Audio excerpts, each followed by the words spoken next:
So, Janelle, we talked about the governor's plan for a new immigration detention center in North Florida last week, which he called Deportation Depot. And this will be at a correctional facility in North Florida, not at Camp Blanding. There was talk that there might be a detention center there. Maybe there still will be at some point.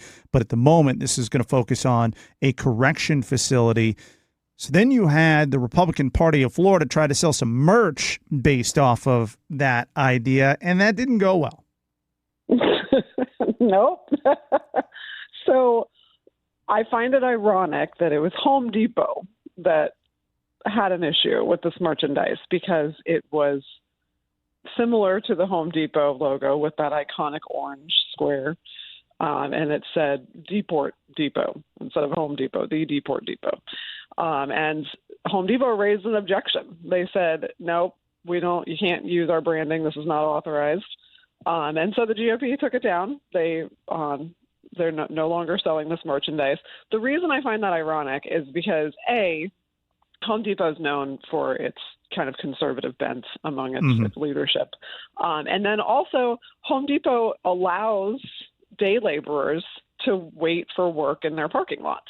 So you've seen a lot of ICE raids happening at Home Depots across the country, particularly in California and Los Angeles, where I'm sure people have heard of Operation Trojan Horse, where a bunch of ICE agents jumped out of a Penske truck and rounded up undocumented people. I believe it was 16 that ultimately ended up being arrested. Last week, there was a raid at a Home Depot in which one person that they were attempting to detain fled and got hit by a car and killed. So there's a lot of controversy surrounding Home Depot. So the fact that they're stepping up and saying, hey, no, you can't use our branding for this merchandise. They don't want to be associated with this hardline immigration approach as it relates to kind of the criticism. And as a retailer, you can understand that. Yeah, and Penske wasn't happy about their truck being used. No. They were pissed off about that. They were not. Now, party chair, the head of the Republican Party here in Florida, Evan Power, so he initially comes out and he defends the design, the Deport Depot merch design, saying that it was legally vetted and that no reasonable person would mistake it for Home Depot's actual logo. I mean, you got to be freaking kidding me. We've got it on Instagram. Yeah, I shared it because they took the picture down, but not before I got a screenshot because I knew this isn't going to be up for long. So I shared it on our Instagram story at Ryan Gorman Show if you want to see it. I mean, don't gaslight us. It looked exactly like Home Depot's logo. Of course it did. That was the whole point of it. Yeah, it was the orange square in the stencils. Disingenuous. It's just crazy. I mean, you see that orange.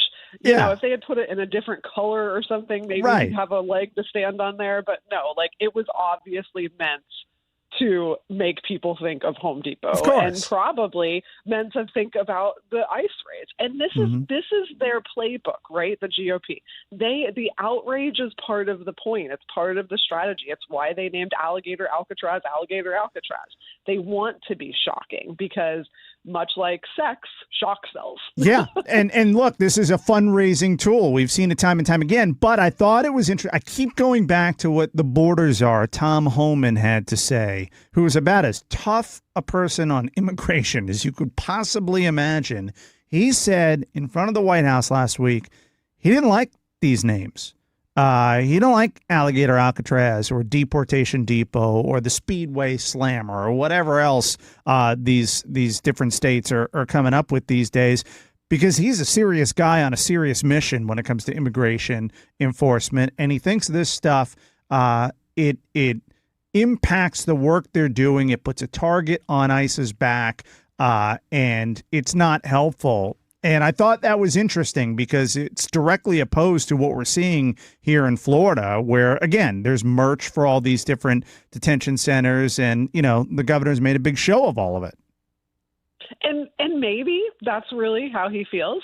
I don't have any particular intel that says otherwise, from what he has said coming out of his own mouth. But what the question I have internally that I'm going to now externalize is, is that just another game? Is that just another smart strategy to drum up some earned media and continue the conversation, because the GOP is they're intentionally being shocking with this. So for him to say, no, I don't like it, that's going to draw headlines because it's a controversy within a party. Yeah. Right. So you have to wonder if that is still part of the strategy. I don't know. He seemed pretty serious. I don't know. Tom Homan, he don't seem like he messes around. He seemed pretty genuine in his comments because he was thinking about the ICE agents and the Customs and Border Protection agents and all of that could be impacted by some of this kind of stuff. The outrage that goes to another level because of, alligator Alcatraz or something like that. But I also think there is a messaging component here. The shock value of alligator Alcatraz or deportation depot. I think what Governor DeSantis and some Republicans would argue, it's a deterrent. That's part of all of this. But, I just think it cheapens the whole thing a little bit when you're selling merch. I'm sorry. And I also... It does. But this has been a DeSantis thing for the whole time that he's been governor. He likes to sell more. And Trump kind of started it. Trump's the merch guy. He is definitely the merch guy, yeah. And the Republican Party in Florida is not going to stop doing all of this stuff just because Tom Homan says so. So even if that is authentic, they're still they're going to be like, yo, this stuff works. Just pipe down. Big dollars come in because of it. And last thing I'll say, the big issue here, really, if we're getting to the meat of what's going on with our immigration operations here in Florida and especially detention centers, the big thing is this correctional facility, Deportation Depot, $6 million to put together to house over 1,000 detainees. Alligator Alcatraz, $450 million. Yep. I mean, so don't tout Doge. All right, Florida Doge, and we're looking out for taxpayer dollars. Don't go running around the state touting that and then do something like that. Okay, come on.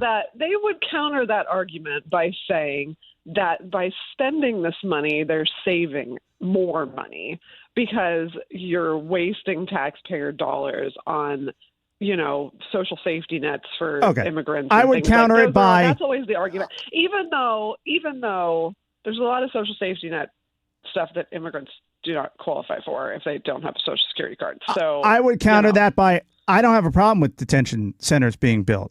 You can do it in a more cost-effective way than Alligator Alcatraz at $450 million, and he proved it by turning this correction facility into one for $6 million. That's where I would counter them. All right, good stuff. Southeast Politics publisher Janelle Irwin Taylor. You can check out all of her work and a whole lot more at southeastpolitics.com, and you can follow her on X as well at Janelle Irwin FL. Janelle, really appreciate it. Thanks so much. Thank you.